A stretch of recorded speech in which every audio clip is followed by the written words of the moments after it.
Welcome to the deep dive. Today, our mission is to really explore the incredible success that can be hidden inside what seem like the world's most ordinary or even, well, ridiculed ideas. Exactly. We're looking at those concepts that feel so niche, so trivial, that most people just kind of laugh at them. And we have an amazing story to unpack today.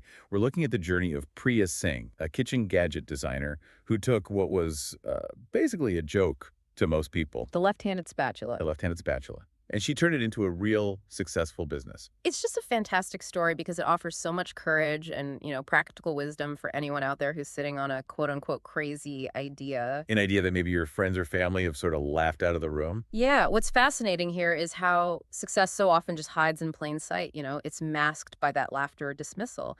So we're going to unpack her emotional journey, the specific roadblocks, and the validation that made this dumb idea a real win. Okay, so let's unpack this. We should start exactly where the journey began. We're talking 5 years ago, tiny Brooklyn apartment. Yeah, and a whole lot of frustration over pancakes. Right. So Priya was fresh out of college, trying to find her way in her career, and cooking was her escape. It was the one place she felt she could, control the chaos. But even in her own kitchen, there was this tiny, persistent problem.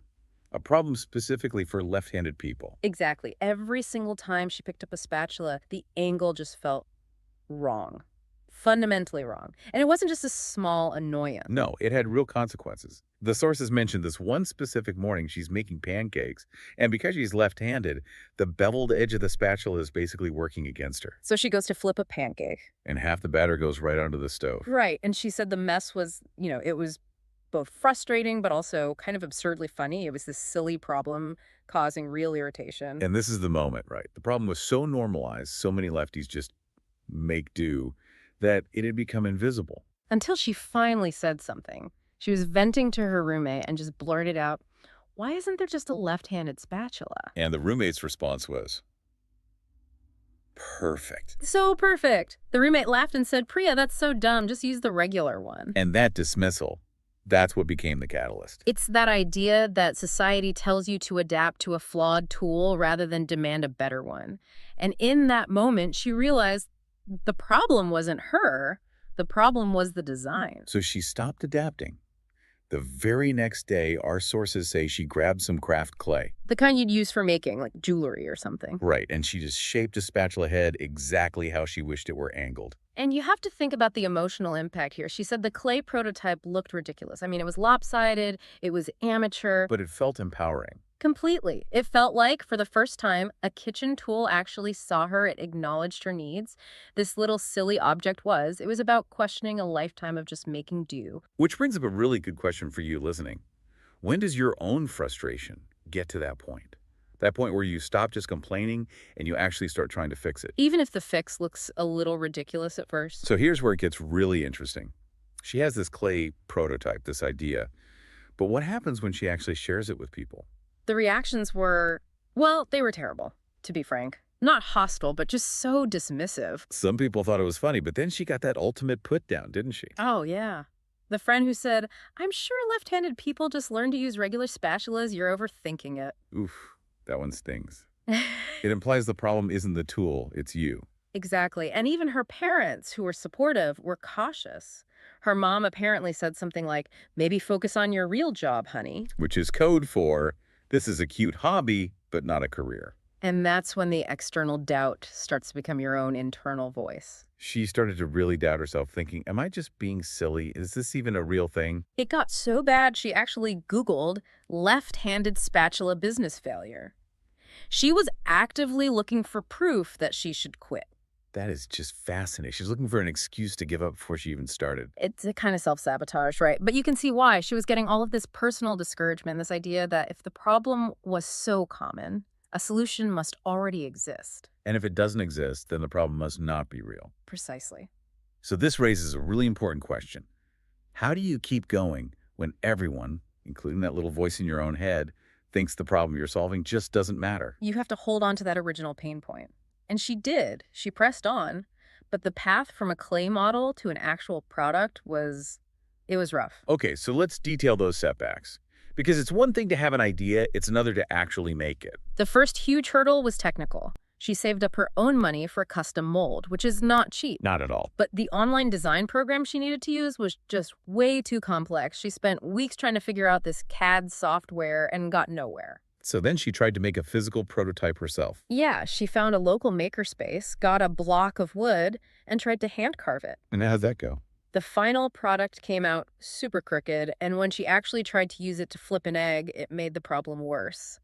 That has to be the most demoralizing thing ever. You Yeah. put in all this effort just to go backwards. And the industry itself was no help at all. Product designers either ignored her emails or gave these polite, canned rejections. But the worst one came from a manufacturer's rep, right? Oh, the most devastating.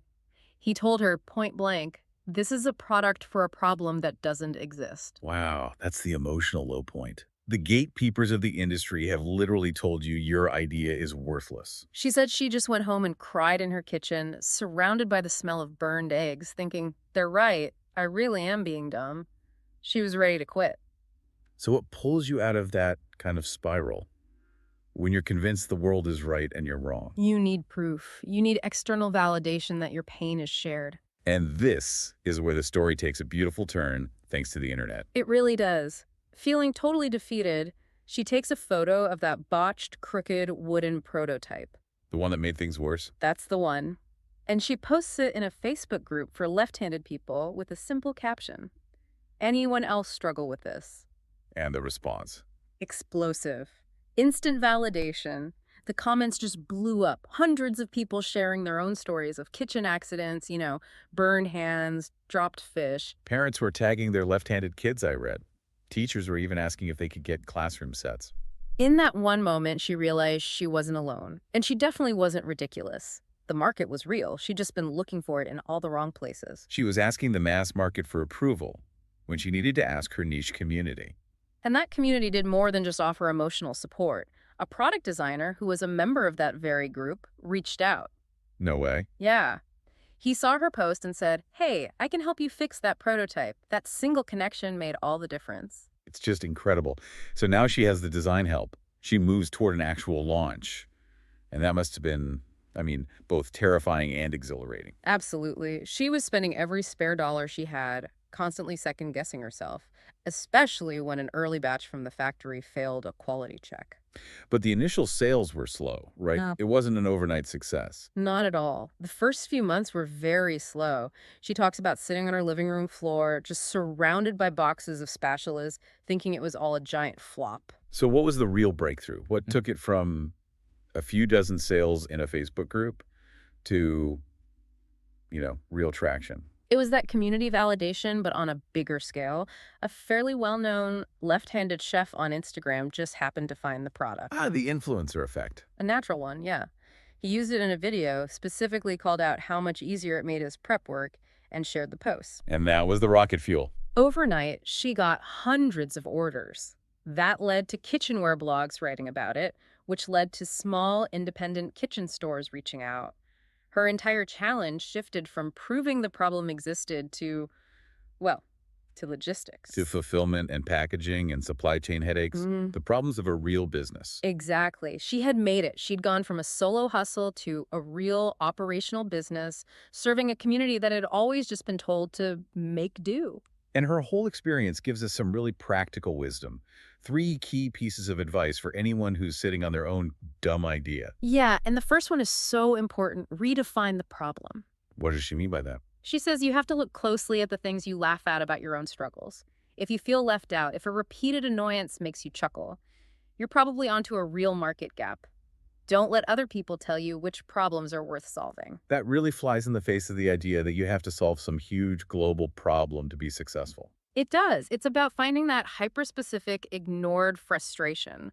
While everyone else is focused on the big, generic problems, the real opportunity is often in the narrow, deeply felt niche where there's zero competition. And her second piece of advice was critical to her just surviving the process. Find your community. For her, that Facebook group was everything. It validated her. It gave her technical help.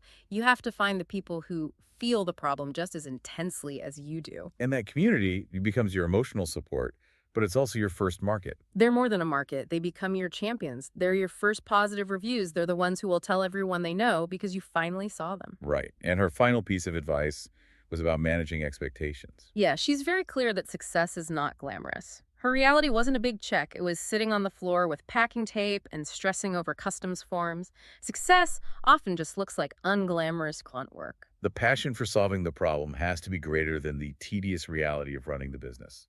That's it exactly. You have to love the solution more than you hate the logistics. So if we connect all this to the bigger picture, her story really proves that ridicule should not be the thing that buries a unique idea. Not at all. The most overlooked solutions are often for the most normalized problems, the things we just adapt to without ever questioning why. What we really take away from this deep dive is that sticking with what feels silly can shine a light in a place no one else has bothered to look. It's a lesson that sometimes when the world is telling you to just adapt, maybe it's actually time to invent. Thank you for joining us on this deep dive. Now, take a second and think about the challenges you face every day, the ones you've just internalized or learned to make do with. That sticky drawer, that awkward piece of software, that constant tiny annoyance. If you find yourself laughing at one of your own needs, or if someone once told you an idea you had was dumb, could that be the signal for your next big success? Your next smartest move might just start with a laugh.